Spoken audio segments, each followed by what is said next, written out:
Ladies and gentlemen, good day and welcome to the Q2 and H1 FY22 earnings conference call of KRBL Limited. As a reminder, all participant lines will be in listen-only mode, and there will be an opportunity for you to ask questions after the presentation concludes. Should you need assistance during the conference call, please signal an operator by pressing star, then zero on your touchtone phone. Please note that this conference is being recorded. I now hand the conference over to Mr. Siddharth Rangnekar from CDR India. Thank you, and over to you, sir. Thank you, Stephen. Welcome to KRBL Limited's Q2 and H1 FY22 earnings conference call for analysts and investors. I am pleased to introduce to you senior members of the management team on today's call. We will have Mr. Anil Kumar Mittal, Chairman and Managing Director, Mr. Anup Kumar Gupta, Joint Managing Director, Mr. Ayush Gupta, Head Domestic Division, and Mr. Ashish Jain, Chief Financial Officer, joining us. We propose to commence with updates from Mr. Anil Kumar Mittal, Chairman, with views on the industry, business, and broad strategy. He would be followed by Mr. Ayush Gupta, who would take us through perspectives on the domestic business. Thereafter, we shall have the financial review presented by Mr. Ashish Jain. After the opening remarks from the management, the forum would be opened for an interactive question and answer session. A cautionary note, certain statements made on today's call could be forward-looking in nature and actual results could vary from these statements. A detailed statement in this regard is available in KRBL's investor presentation, which is available on the company's website. I would now like to invite Mr. Chairman Anil Mittal to share his views. Thank you, and over to you, sir. Good evening to everybody.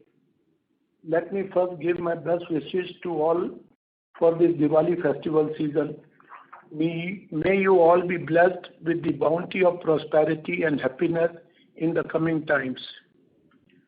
Coming to the business, we all know with the efforts of the government by vaccinating more than 100 crore people within the time frame, we have more or less controlled the COVID pandemic to some extent. However, it all depends of how much our people remain disciplined and follow the norms stipulated by the doctors and the government. It is a great relief to note that globally agro commodities have started picking up pace, leaving few countries like Europe and US. However, we had to face some hard times, especially in the logistic front, particularly in shipping. The availability of containers became a challenging factor, including the escalation of freight rates, which have gone up by 5 times. The container freight rates for USA, which used to be $2,000, have shot up to $12,000. For Canada, the rates have gone up to $14,000 per container. Similarly, for Europe, the container freight rates have gone up from $900 to $7,000. And for Middle East, the rates have gone up from $6 to $700 to $2,000 to $2,500 per container. Same way, freight rates have gone up to every other destination, which has slowed down the demand to some extent. As a result, there is a 15% decline in the second quarter in the export of basmati rice from the country. But the challenge is not just the freight rates, but the availability of containers has become a major obstacle. The containers are not available for many destinations for the last 2 months. We at KRBL have to wait for about a month to get containers for destinations such as USA, Canada, including Australia and South Africa. Anyhow, I remain thankful to my shipping department who have been working day and night and have been following up with the shipping companies so that we are able to manage the situation to a great extent. However, the importers are really feeling the heat because the freight amount for USA is as much as 50% of the cost of the product, to the tune of $200 billion. You must have heard that the shipping lines have made astronomical profit to the tune of $200 billion this year. But we feel that things will not remain the same, and I think that there will be a correction in the freight rates in next 6 months. The turnover of the company is almost the same as compared to the last quarter and year-over-year basis. But the export sales have come down by 44% over last quarter and 57% over year-over-year basis. During this quarter, we had an incident where there was a breakdown into one of our vessels which was carrying around 28,000 tons of basmati rice worth around rupees 140 crores. The cargo reached the destination only by end of October and the payment for the same are being received now. Besides, we are unable to locate a new distributor for Saudi Arabia, which used to be our premium market. We are not able to visit Saudi Arabia due to travel restrictions, which I hope would be relaxed by the end of this month or by early December. I am sure that our fourth quarter will show a remarkable progress as far as Saudi Arabia is concerned. Otherwise, export to other destinations are going fine except Iran.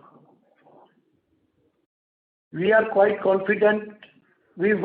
confident when Joe Biden assumed the presidency of USA that the relation with Iran would improve and there would be relaxation in the US sanctions.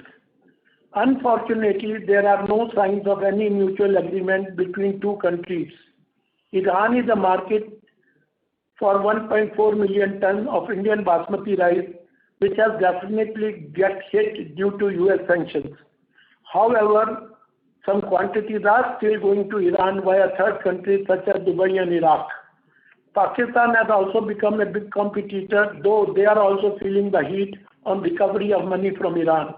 Even Pakistan are not able to recover their money from Iran for the last 2-3 months. They are actually in a big dilemma being a border country. Interactions are going on between India and Iran on a government-to-government basis for barter deals. If things materializes, there will be a huge export of rice and medicines from India to Iran. Recently, Iran has removed the embargo of importing rice from India and other countries, which they every year impose during the month of July-August, because their new crop arrival season is from August onward. So day before yesterday only we got this announcement that the importers can import the rice and they can get the licenses. This is the latest news on Iran. On non-basmati, we are doing extremely fine as far as China is concerned. But we don't entertain much of the non-basmati business because the profitability is quite low. And KRBL do not involve in such businesses where the profit or margins are less than 8 to 10%. China will remain a big importer of 100% broken Indian basmati rice, but there are hardly any chances of exporting large quantities of basmati rice to China. Mostly basmati rice to China is catered from Hong Kong. But let me add over here that non-basmati business is increasing from India, and there has been 4 to 5 folds as compared to 2-3 years back, because we are the cheapest today in the world as far as non-basmati is concerned. When we went into the details that how the exporters are concluding such big business, we came to know that the business is concluding on a profit or margin of just 3%. That is why our interest discontinued to enter into non-basmati rice. Now I will like to give you some update on the new crop. I would like to update you on the new crop, which has also shown a lot of variance in pricing and quality this year. Farmers were not able to get a lucrative return of their produce last year, and therefore there was a less sowing by 10% as per the crop survey this year. Besides, the weather gods were probably unhappy, and delayed rains in October have damaged the new crop further. Thus, the crop size as compared to last year has gone down by 25% as against the initial prediction of 10%. This has pushed the basmati paddy prices upwards. Basmati 1121, which was sold at rupees 28,000 per metric ton last year, is being sold at rupees 36,000 per metric ton this year. Pusa 1718, which was priced at about 24,000 per metric ton, is at around 32,000 rupees per ton. Similarly, 1509, which was sold at rupees 18,000 rupees per ton last year is now priced at around 28 to 30,000 rupees per ton. Traditional basmati has not yet arrived, but I believe that the price will open above 45,000 rupees per ton. If the prices of the 1121 1509 remains the same, if they increase, then traditional basmati will further increase. But Pusa basmati rice 1401 is costlier by rupees 7,000 per ton as compared to last year. With the current price structure and the freight rates, the overseeing buying pattern are somewhat subdued. The buyers are waiting the trend and may enter the market in the first or second week of December. Last time we have discussed about the development of new varieties by injecting 2 genes of bacterial blight and 2 genes of blast to control the pest diseases and to discontinue the use of pesticide. We have recently visited Pusa Institute and we are amazed to see the trial of pest-resistant varieties of 1121, 1509 and 1401. The crop was healthy and sound and will get the seed this year for foundation seed, and 2023 the commercial production will start for Pusa 1885, Pusa 1882 and Pusa 1886, a substitute of 1121, 1509 and 1401 respectively. We have recommended from the trade rather to change the name of the variety, it should be named as pest resistant 1121, 1509 and 1401. Now I would like to come on domestic sales. We have achieved a phenomenal growth in domestic sale, achieving a revenue of rupees 687 crores compared to rupees 386 crore year over year and rupees 417 crores quarter over quarter, which is around 77% and 65% higher over comparative periods. Further highlights on domestic business will be shared by Mr. Ayush Gupta. We are planning to acquire some new businesses in the food category, which will be informed as soon as we sign the agreement.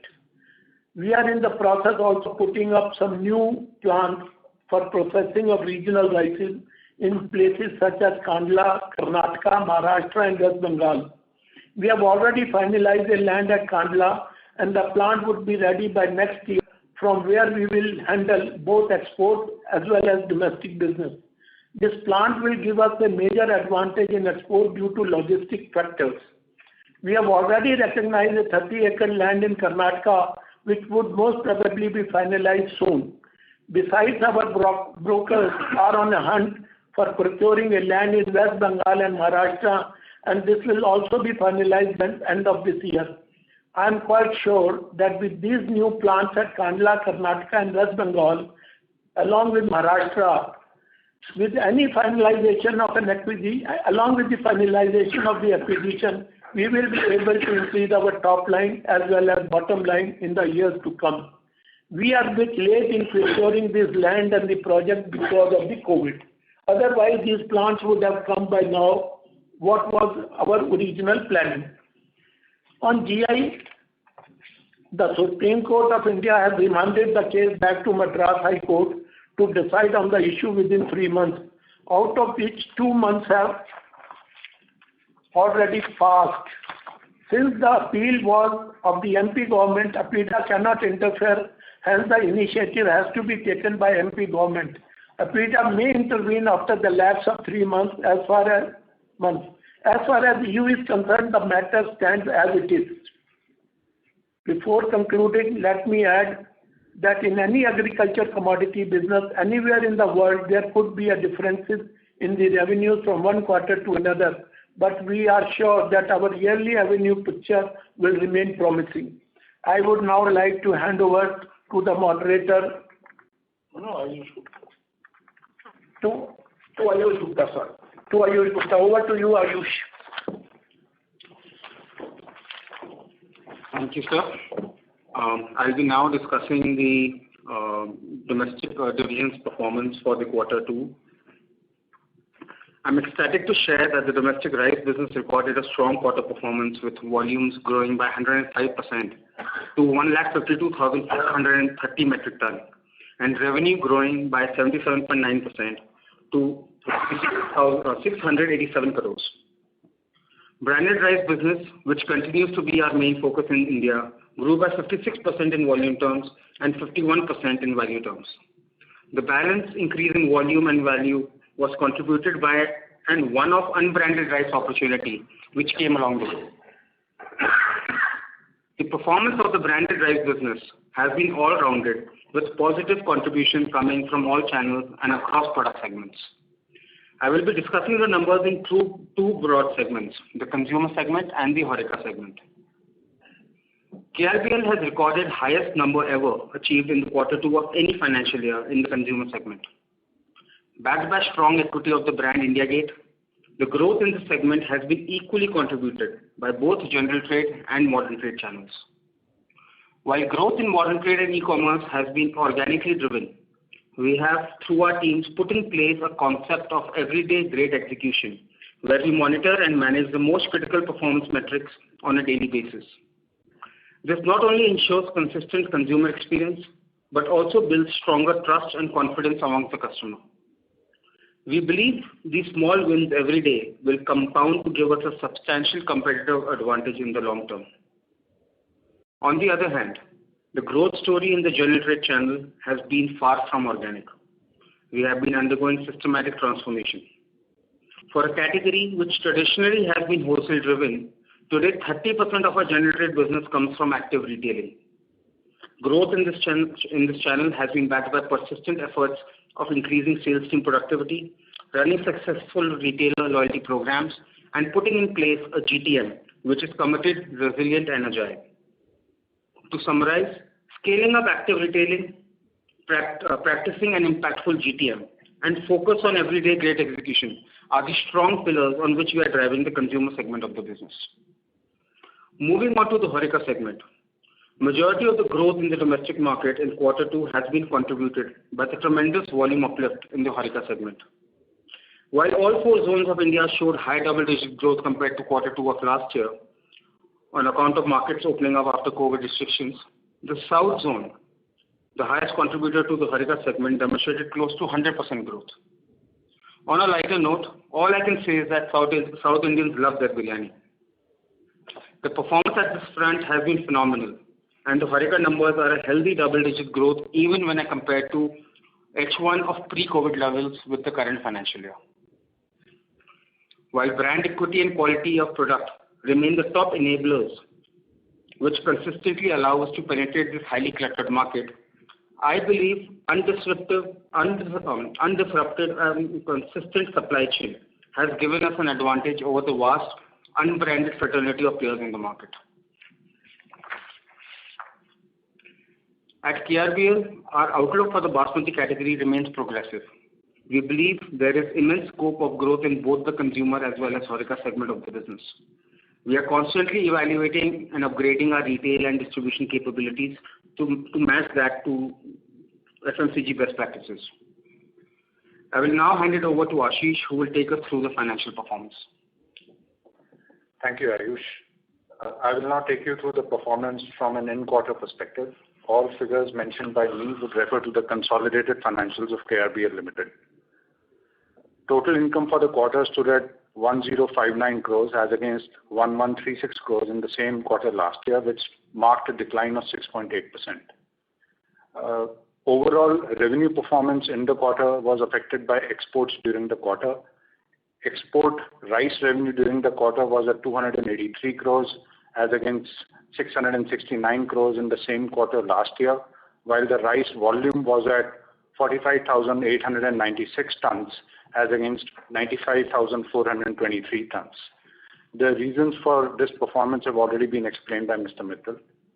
Moving on to the domestic rice business, as mentioned by Ayush, the domestic rice business recorded a very strong quarter with volumes growing by 105% to 1,52,430 tons, while the revenue grew by almost 78% to 687 crores.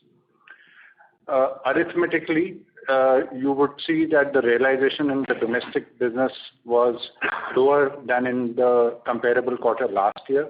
This is the direct impact of lower realization on the unbranded sales, which caused the overall realization to decline, though the realization on the branded business continues to be stable with nominal dip over the same period last year. With these comments, I've covered the performance of the rice business of the company. Amongst the other larger products category, the power segment recorded revenue of 35 crores against 28 crores in the same quarter previous year, thus marking a growth of 20%.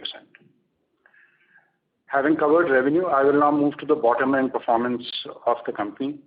Gross profit of the company stood at 309 crores as against 339 crores in the same quarter last year, while the gross margin was at 29.2% as against 29.8%. As you know, rice exports offer a higher realization on a per ton basis. Owing to lower exports in the quarter, overall sales realization per ton declined, causing the cost of materials consumed to increase as a proportion to 70.8% of total income as against 70.2% in the same period last year. This caused the aforementioned movement in gross profit margin. EBITDA margin for the quarter was at 19.2% as against 19.7% in the corresponding quarter last year. PAT for the quarter was at 136 crores or 12.9% as against 150 crores or 13.2%. I'm happy to share that our net cash flow from operations was at 974 crores, a growth of almost 30% on a year-on-year basis. This was driven by tighter working capital management during the quarter.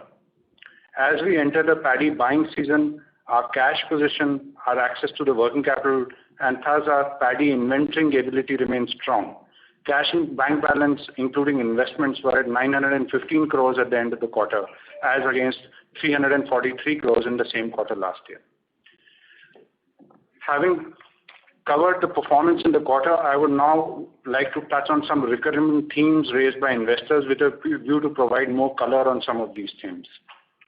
First is with respect to providing a second click on the 4 to 5 year plan to achieve rupees 8,000 crore revenue target managed by management in earlier quarters and the consequent capital allocation. I would like to mention that we are firming up the plan and will be in a position to share more details on this in the next quarter earnings call.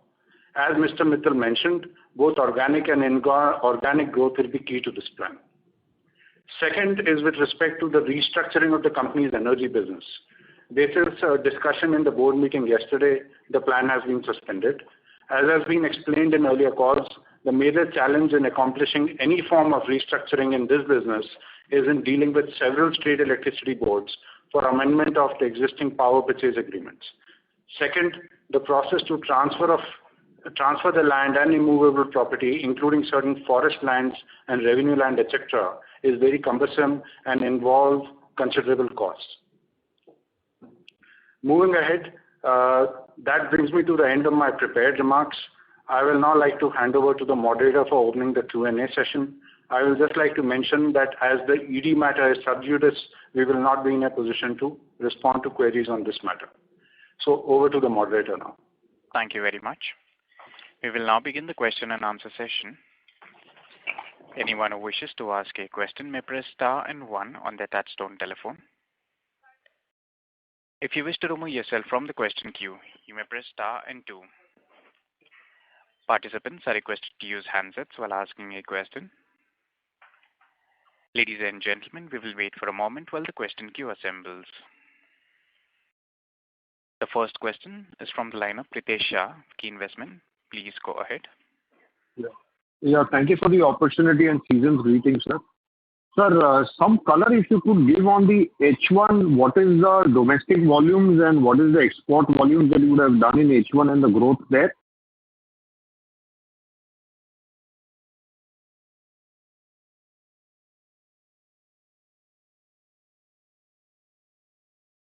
Hello?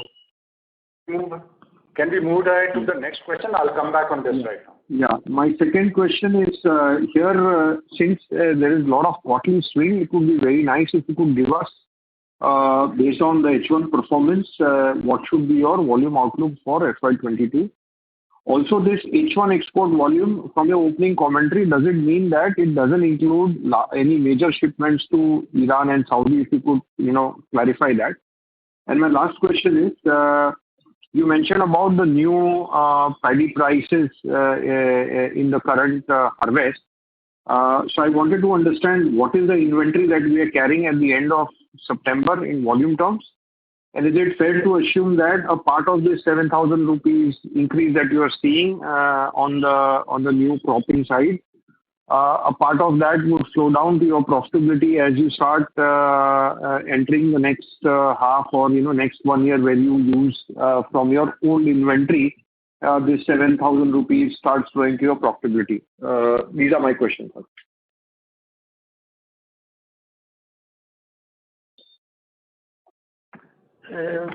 I'll be able to answer you on the exports. That in this quarter there was definitely no exports to Iran, and I'm asking for half yearly. That would be very nice if you could give for half yearly. Half yearly numbers, so I don't have how much half yearly for exports. Half yearly volumes for export and half yearly volumes for domestic. Okay. And what is the growth there? Yeah. Yeah.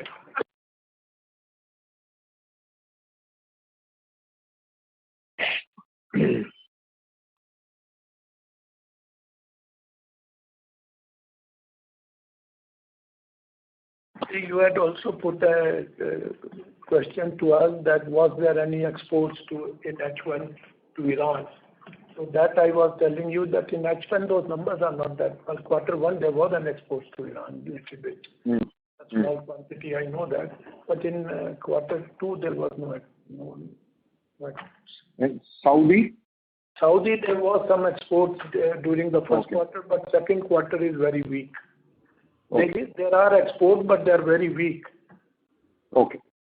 And I've already explained many times in the past that for last 2 years, this which was our most premium market, we used to export about 1 lakh of tons, worth about 600 to 700 crore rupees. Because of the financial debacle with our distributors, we have to now change the distributor. We are not able to achieve those numbers. Those numbers have come down to 20,000 ton a year instead of 1 lakh ton a year. But we are every day we want to know when the flights to Saudi will start and when the visas will be given, so that we finalize. We are already in discussion with 3-4 good Saudi distributors. Okay. Yeah, I can now share the volumes for the export, for the domestic business for the first half of this year. The total volume sold in the first half of this year in the domestic business was 238,300 tons. And in the export business, it was 139,320 tons. What is the corresponding growth here, both the places? So I think domestic would have grown and export would have declined, right? Yeah, that's right. So the same number for the domestic business in the last year was 137,300 tons, and like Ayush mentioned, this marks almost 100% growth over previous year. And for export, 139 versus 1? Yeah, I will just tell you that. Analysis करके रखना चाहिए. So I'll come back on the number for H1. No problem, sir. So on my other question of this inventory, what is the carrying inventory that we have at the half year? And your comment, Yeah, the total inventory in our books as of September end was 2,015 crores. And in volume terms, sir? So volume, I will share that number.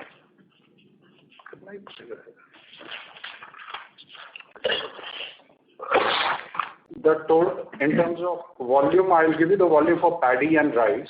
So we had a total inventory of 62,000 tons of paddy and 365,000 tons of rice. Okay.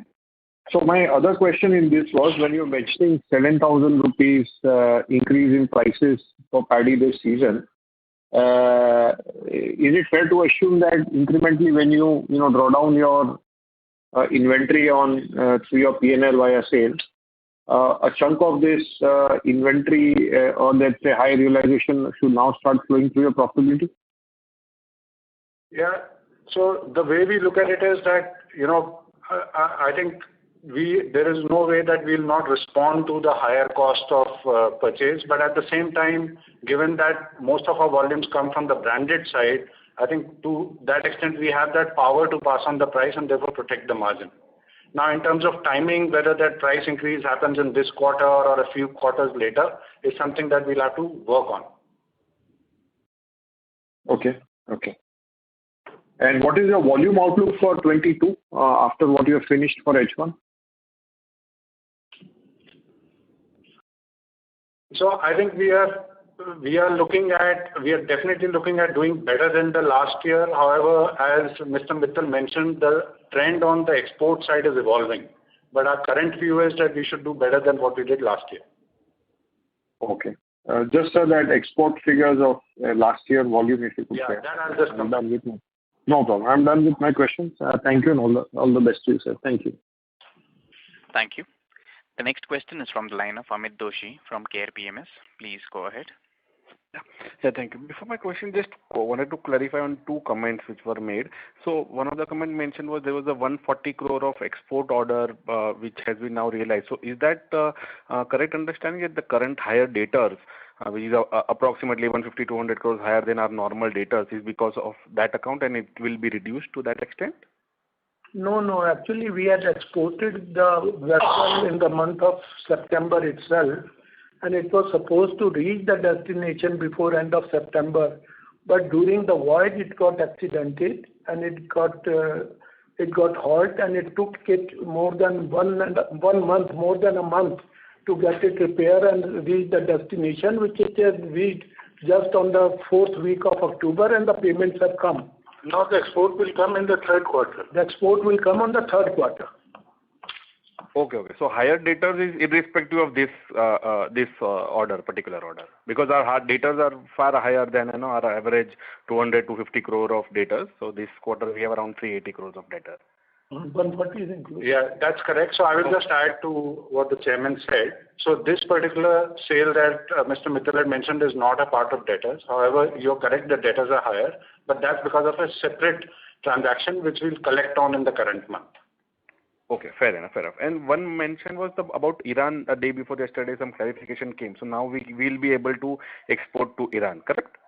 No, that is not the thing. Actually, every year in the month of June, July, Iran puts an embargo to import rice into Iran because they are themselves are basmati rice growers. And every year to protect the farmers' interest, up to September and October, they always put the restriction on providing licenses in import of basmati or any other rices, which has been opened just 2 days back, and they've asked the importers that they can apply for the license, which is known as Sabte Sifarish, and we will provide you the license to import rice.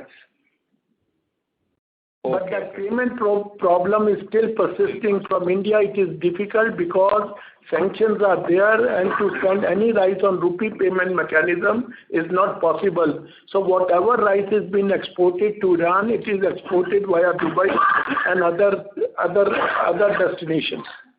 Okay. So we still don't see next say half year going back to old volumes of our Iran sales that we used to do probably 2 years back. No, for last 2 months, a very high-level delegation discussions are going on between government of Iran and government of India, and I am quite hopeful by December or January time constraint could be there, time frame could be there.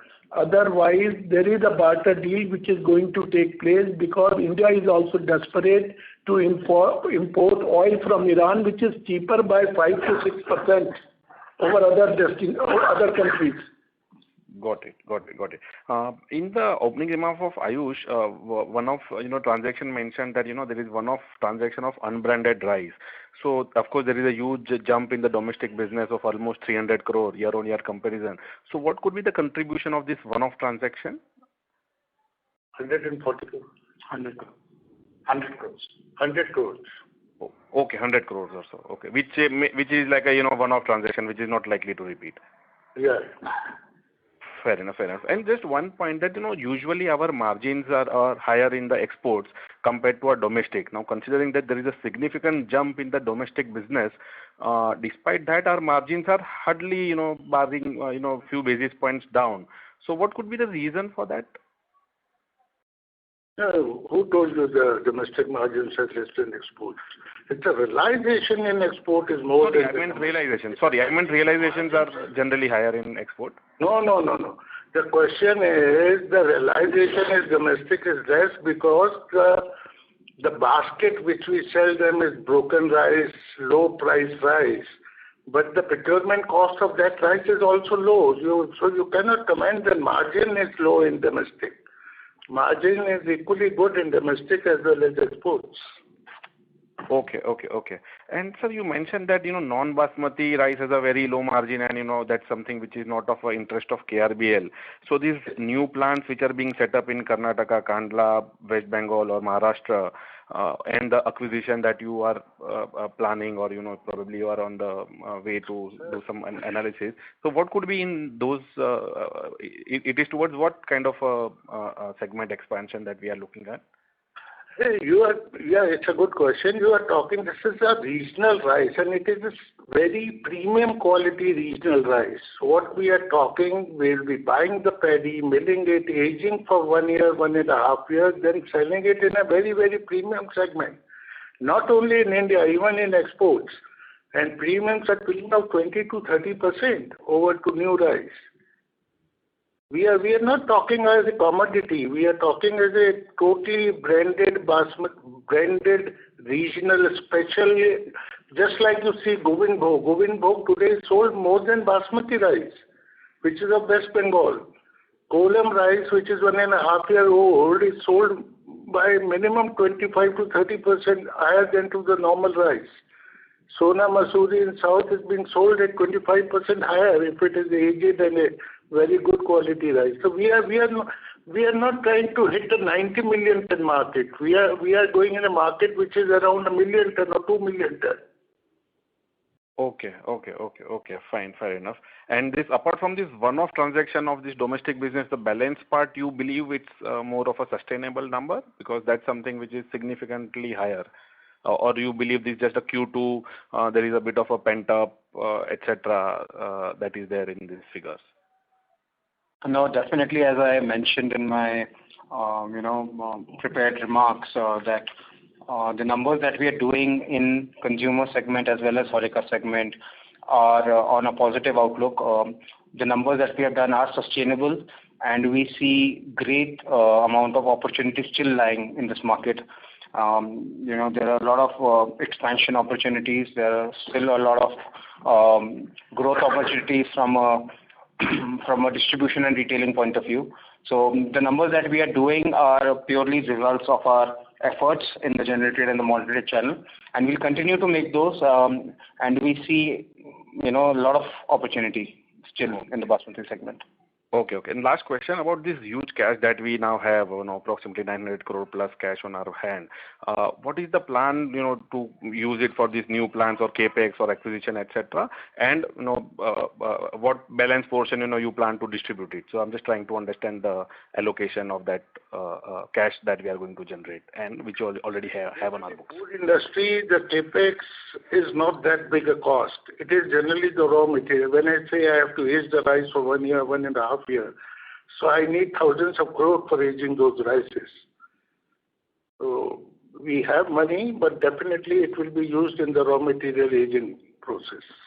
Okay, so most of it is going to be, rather than increasing the distribution, we are planning to use that cash, existing cash as well as new cash generation towards this working capital of new, additional inventory, etc. Is that correct? And we are looking at acquisitions also, so money can be spent there also. Understood, sir. Understood. Thank you so much, and wish you all the best. Yeah, I think there was a query earlier on the H1 exports. That number is 132,000 tons of last year. Thank you. Before we take the next question, a reminder to the participants, please limit your questions to 2 per participant. Should you have any follow-up, may we request you to rejoin the queue. The next question is from the line of Rajesh from Manure. Please go ahead. So my question is, who bears the cost on the container and all, whether we bear or the client bear, to understand how the container cost is behaved? And second, can there be an average inventory gain of 20% over next 1 year? And third question is, because our domestic business has improved tremendously, going forward, if the export comes back either to Iran or to Saudi, so are we able to meet that demand? What is the capacity utilization, basically? Those are the 3 questions. All are very important and good questions. First of all, let me clarify that all the freight is borne by the buyer. Okay. And by the buyer, because we do not have a long-term sales every 2 months, every 1 month, because we are into FMCG product. So it is not that like a private label we sell together 40,000 tons. Each distributor is sold at a 1 month or 2 months consumption basis we sell. So all whatever freight is increased, that is to their account, and that is making the heat to the buyers. That is a big heat, and they are really worried. If the freight rate goes like this, then there would be an impact on the pricing also. That's number 1.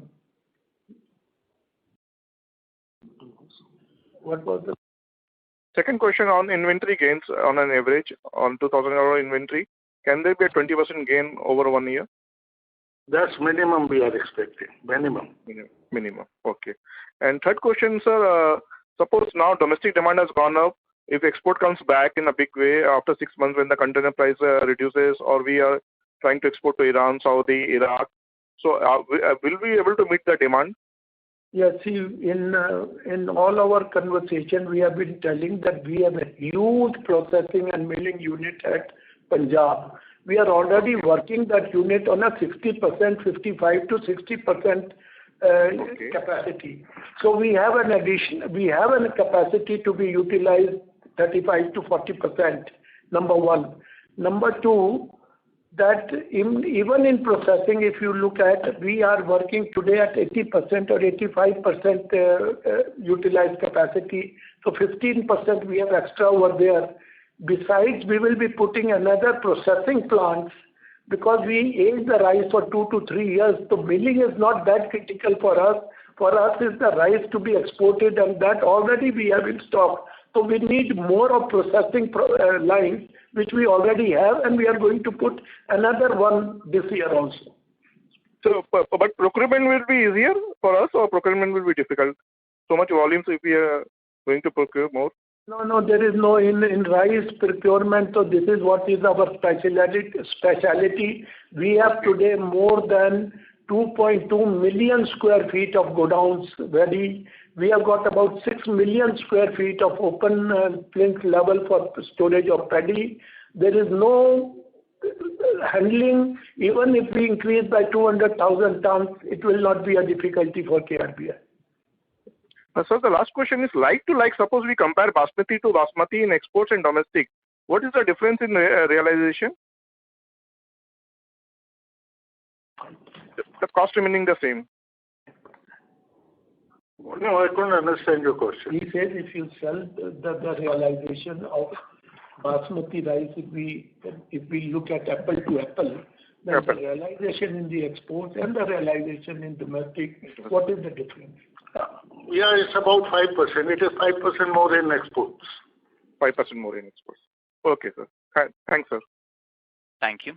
A reminder to the participants, please limit your questions to 2 per participant. Thank you. The next question is from the line of Sarvesh Gupta from Maximal Capital. Please go ahead.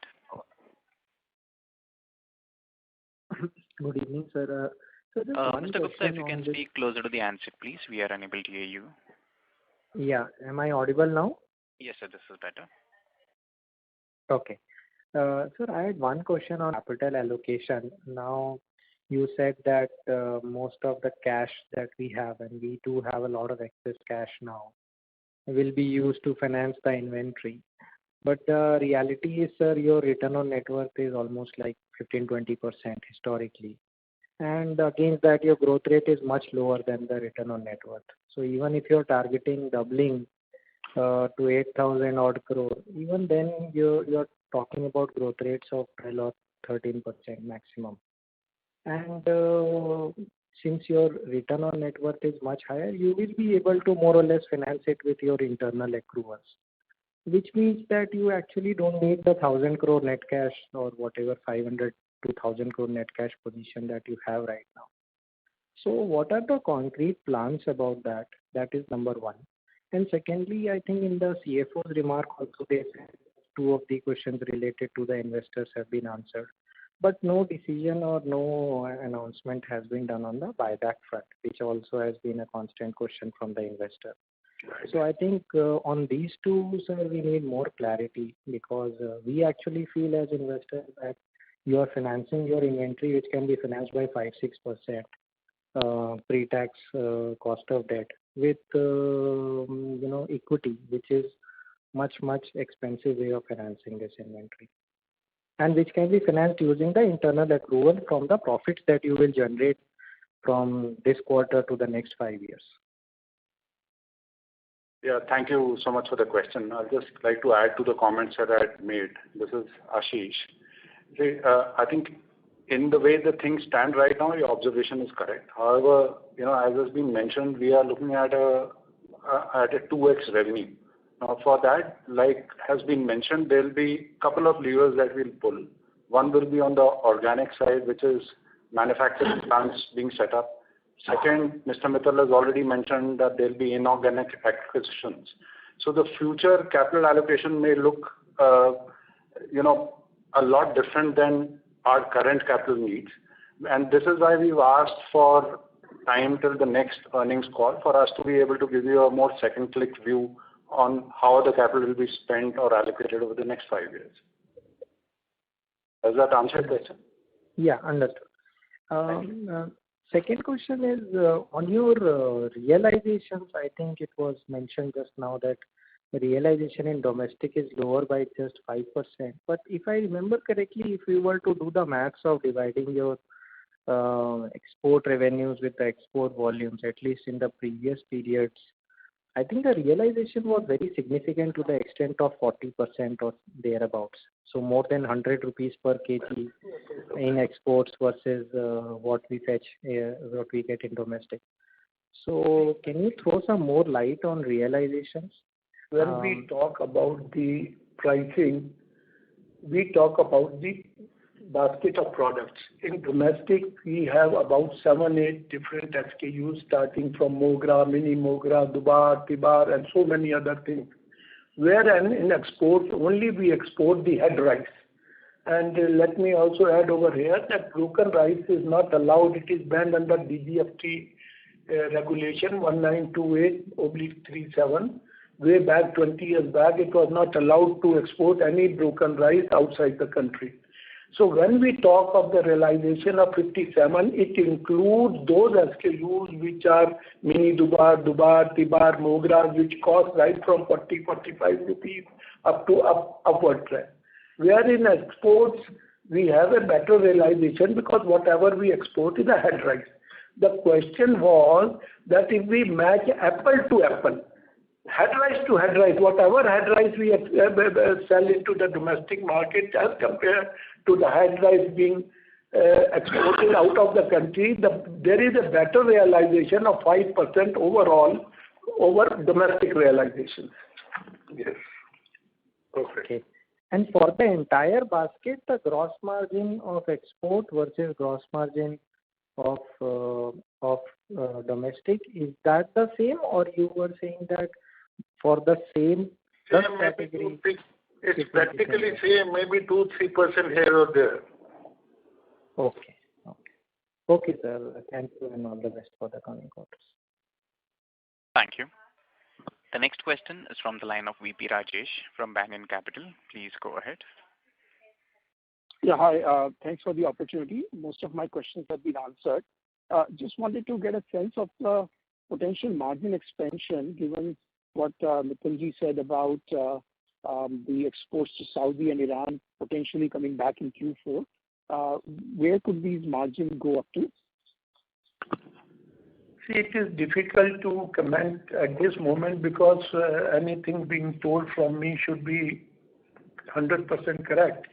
But we expect once the Iran and Saudi market starts, we will really have a very good jump, because if we look at 5 years back, my export 5 years back alone to Saudi Arabia was around 98 to 100,000 tons. And Iran, we have been shipping annually about 125,000 tons. So I am talking of a missing business of 225,000 tons, which cannot be brought back overnight, but slowly, I hope it might take a year or 2 years to come back to those numbers. And when we are talking of those 200,000 ton business coming permanently again back to us, I am talking of a top line of 1,500 crore rupees a year. Okay. And the margins will come. See, you know KRBL, you have seen for last my 10 years balance sheet. We don't do any business with the lesser margins because we are doing total business in our own brands. We are not doing private labeling. Right. My second question is that you mentioned there is a high-level delegation discussing a barter deal with Iran. So has that been done in the past? Meaning, is there a precedence for doing barter deal with Iran? See, that is indirectly what India played the game, which was played 25, 30 years back with Russia. When Russia also came out of sanctions and there were no dollars available. So Indian government drived up a mechanism of rupee payment with Russia. Same happened, the same system we drive with Iran, and that rupee payment, you cannot call it exactly a barter, but it is a type of barter, because against the import of crude, there was a credit being established with the Central Bank of India, and against that exports was used to be credited and debited to them. So when I talk of barter deal, there is about 2 million tons of fertilizer deal is going on, which they are not able to click. Either the mechanism is not helping India and Pakistan to reach at any development. But India is very serious because India requires certain fertilizers and petrochemicals and crude oil, which is much, much cheaper over other countries what we are importing. It will help Indian import budget as well as far as crude is concerned. So India is serious. But openly they do not talk because of the sanction. Understood. My last question is regarding the acquisition.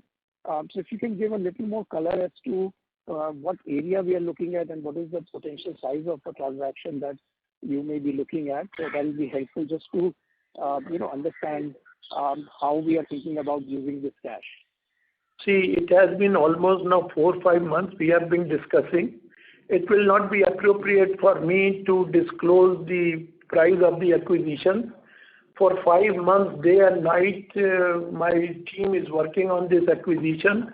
But there are so many ifs and buts till the time it is not signed. If we are working on a deal for 5 months and there has been hundreds of calls from one end to another con with the foreigners, with Indians, with third parties to conclude this deal, it is difficult to say whether it can be with our 5 months can be wasted also, or it could be. I was expecting this deal should have ended up in the month of 15th October only. Now we are reaching 15th November, so it's difficult to comment anything on the deal. Okay, maybe you don't want to talk about the size, but maybe just directionally, in which area is it? Is it in the rice business or is it in completely different? I would like to not disclose too many things which is concerning food business. Okay, fair enough. Congratulations on hopefully getting this deal, I guess, and all the best. Thank you. The next question is from the line of Anuj Sharma from M3 Investment. Please go ahead. Yeah, thank you. Some of my questions have been answered. One was regarding Iran. In the best days, what was the maximum market share we had in Iran historically? The maximum share of Iran, I feel, was in ending 2020. 20, I believe, where we sold about 200,000 tons. Okay. My second question is on the distributor in Arabia. While it will take time as the permits come, and you said it will take 1 to 2 years, but he will be distributing on the back of existing setup, right? So why should it take so much time for a new distributor to scale up in a market wherein your brand is already known? Just some thoughts into this segment, please. No, you have a valid question. Actually, this distributor was appointed by us in 1988. It has been always 32, 33 years he has been our distributor, and the relationship, in 32, 33 years is of a different level. Now he knows all ins and out of the market. He has been working on a particular product of India Gate, and we have been doing exceptionally excellent results and excellent exports to Saudi Arabia.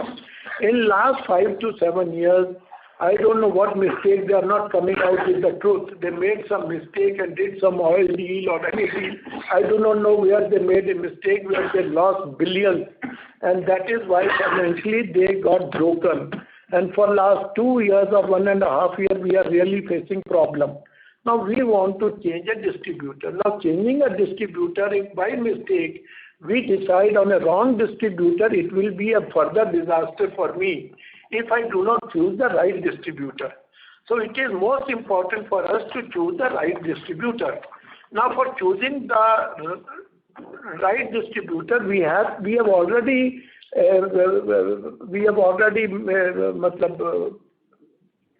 selected 5 or 6 which are big MNC players over there in food items. And we require to meet over there and see their operations and their size and decide on the distributor. And that is the reason we want to go and visit, stay there for a week, talk to different people, and then decide who will be our next distributor for India Gate rice. All right. My last question is, in the Middle East, are there any areas or countries beyond Iran and Arabia where you believe you can have a larger market share than what you have now? And which would be those countries? Thank you so much. Yeah, there is only one country which we are still not very aggressive, and we want to really develop business over there, but there we are facing the problem of profitability. People are working like non-basmati over there, where a very small margin. So we are looking for our own distribution, and that is Iraq. Iraq is a country who has started buying from 150,000 ton 4 years back to 600,000 ton currently. So that has developed a very huge market, and we are not able to find out that what is the mechanism we should adopt for Iraq, where we could get the good profits and reasonable share of the market. All right. Thank you so much. Thank you. The next question is from the line of Himanshu Upadhyay, an independent analyst. Please go ahead. Yeah, hi. Good evening. I had a question on this last. Am I audible? Yes, you are audible. Yeah, so my question was on this. Last year we built a large amount of inventory as the prices were very low, okay? And now this year the prices are 20 to 30% higher, and we'll be selling even volume terms much higher in FY21 versus FY20 or even FY19, okay? So how would our strategy evolve on buying of paddy, and would it be that a similar amount we would like to keep of inventory, or you would be will again like to build a higher inventory because we sold higher in last year, or will be selling higher in FY22? So can you throw some light on your strategy and how the mind works when the inventory or the prices of paddy increases? Okay. So this was first question. Yeah, you see, I don't know what will happen after 1 month or 2 months the market is on, but as the price presently is about 25 to 30% higher, we see our procurement should be 80% to last year. It will be lesser than last year, but next year our procurement should be 130%.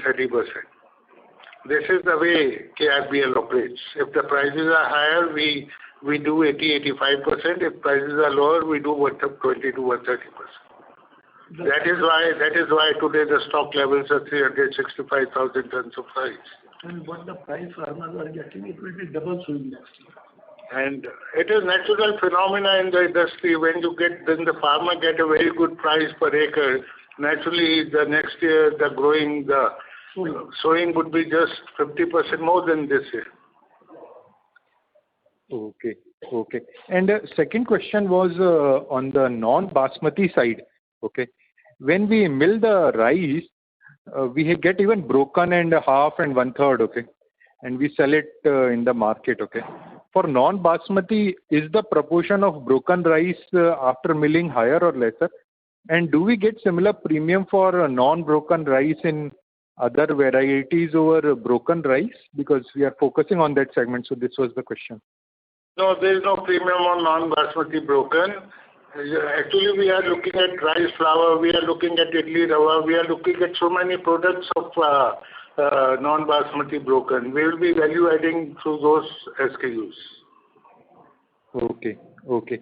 And thank you. And one last question on the acquisition side means what we see from your balance sheet and try to analyze, the two modes for an agriculture trading firm are having a brand, okay, and which gets recognized and hence you get some better realization, and other is your relationship to your rice and whatever agro commodity you procure and process it, okay. So what will be the general rationales, let's say, for you to acquisitions, okay, or thought process when you will be doing acquisition, not just one but in future also, and what would be the right approach to look at acquisitions in future? Yeah. I couldn't understand your question. Could you repeat again? So I was saying that in agro commodities or companies which deal with agriculture, there are two things, okay, or two modes. One is the brand, okay, or we buy companies for a brand. The other is processing and getting the supply chain, okay, the whole supply chain for that agro commodity, okay. So when a company looks at acquisitions, what would be the rationale for acquisitions, or for us, not like the recent one we are doing, but even in future? So will we want to buy brands, or it would be because we want to have a back-end supply chain and storage facility and relationship with various participants in the market? We are buying the brand for two reasons. One is the brand and to increase our top and bottom line, because we are sure if the brand comes to us, we will be able to achieve a good top line as well as the bottom line. These are the two reasons of acquiring that company. Okay. Thank you from my side. Thank you. The next question is from the line of Abhishek Maheshwari from Skyridge Wealth Management. Please go ahead. Yeah. Hi, sir. Thank you for taking my question. Sir, I wanted to know if you can share the geographical breakup of your India revenues, maybe east, west, north, south, right? I'm sorry, that information is competitive in nature. We will not be able to share it. Sure. No problem. And sir, my second question is that last 2-3 weeks we have been hearing about food shortages in China. I don't know how far it's true or not, but we have been hearing about it. So are you hearing something like this in rice industry also, or is it just speculation? I'm just confirming your question. Is your question about whether we are seeing any rice shortages in China? Yeah. No, there is a rice shortage. There is a Chinese shortage. As far as India is concerned, they are only interested in broken rice because the demand is quite huge, and Vietnam and Thailand are not able to supply them. Wherever it comes to for buying head rice, they don't want to talk to.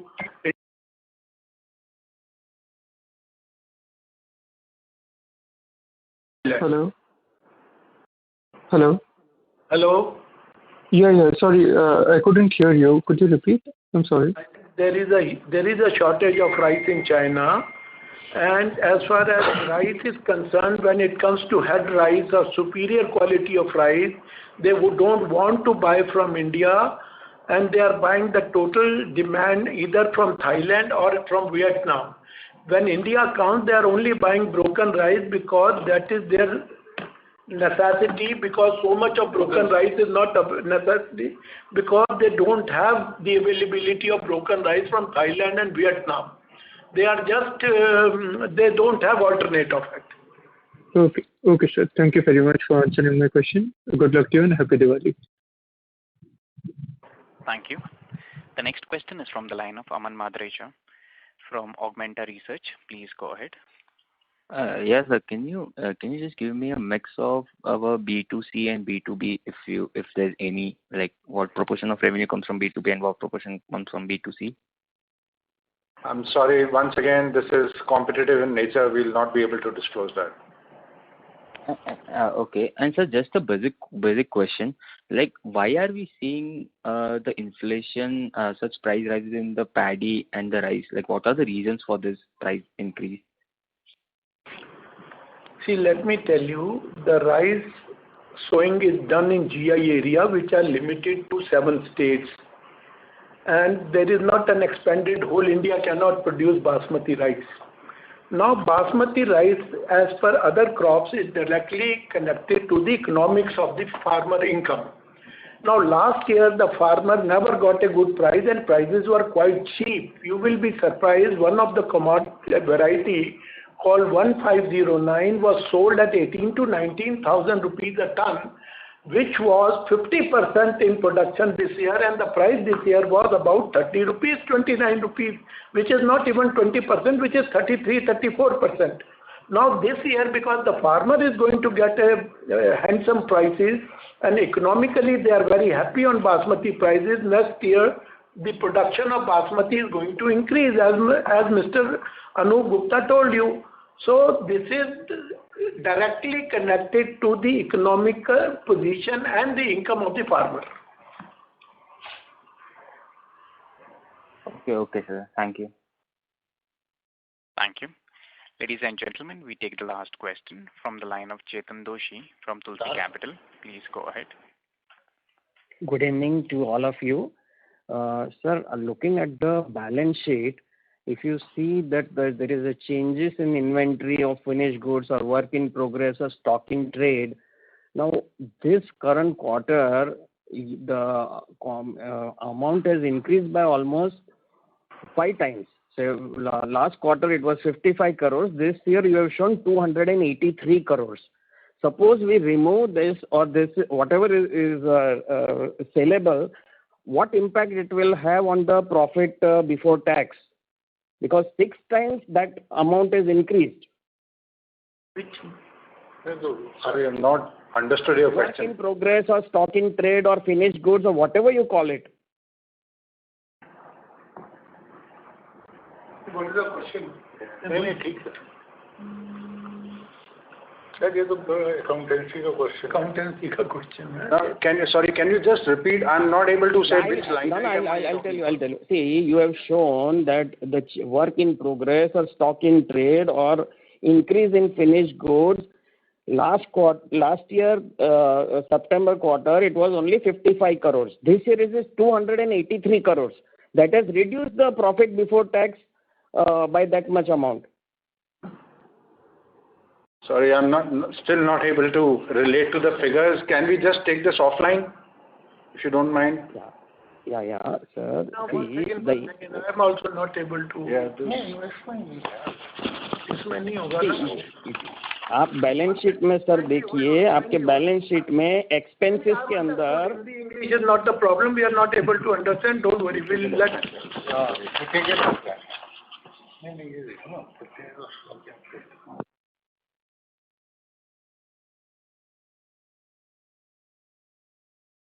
There's a question. So I think let's take that offline because I'm not able to relate to the numbers at least in the. Okay. Leave it. Now another question is. Hello.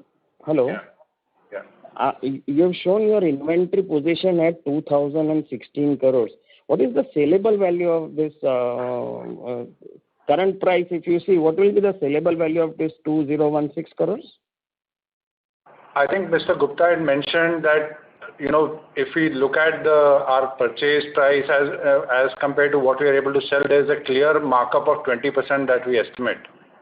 Correct. Yeah. So it is around 2,400 crores.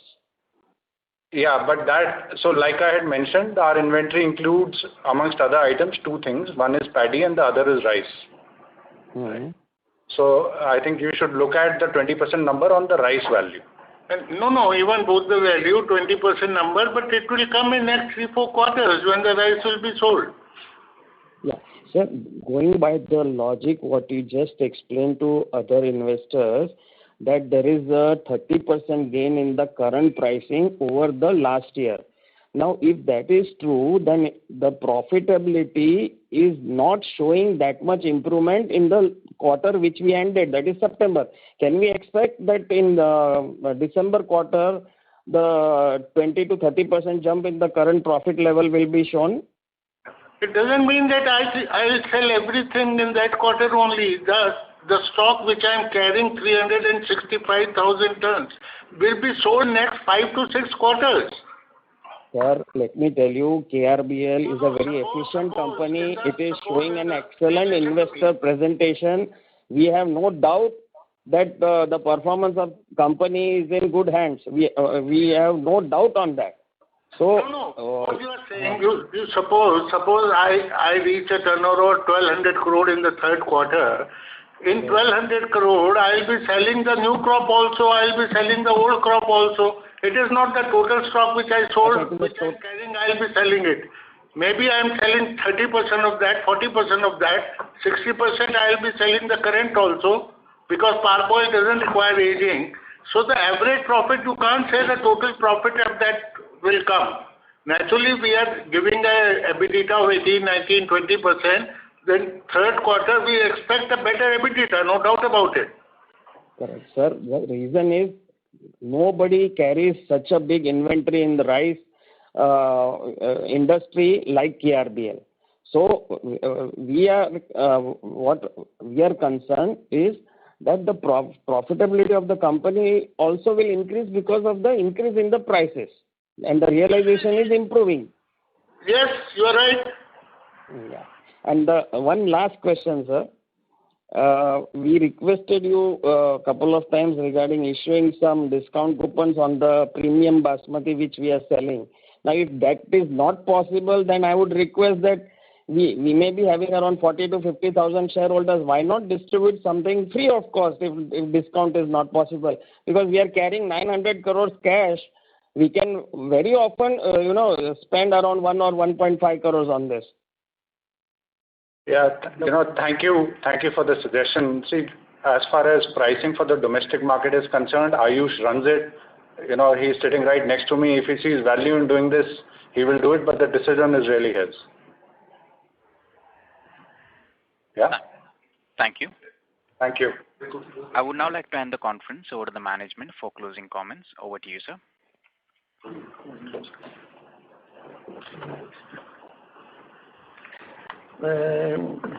Thank you to all the participants, and we are quite confident that we are able to answer the question in an appropriate and proper manner, and we're able to satisfy our investors. And if anything is left over, you are happy to send us to a mail to make you satisfied in this regard. Thank you very much for your attendance. Thank you. Ladies and gentlemen, on behalf of KRBL Limited, that concludes this conference. Thank you all for joining us, and you may now disconnect your lines.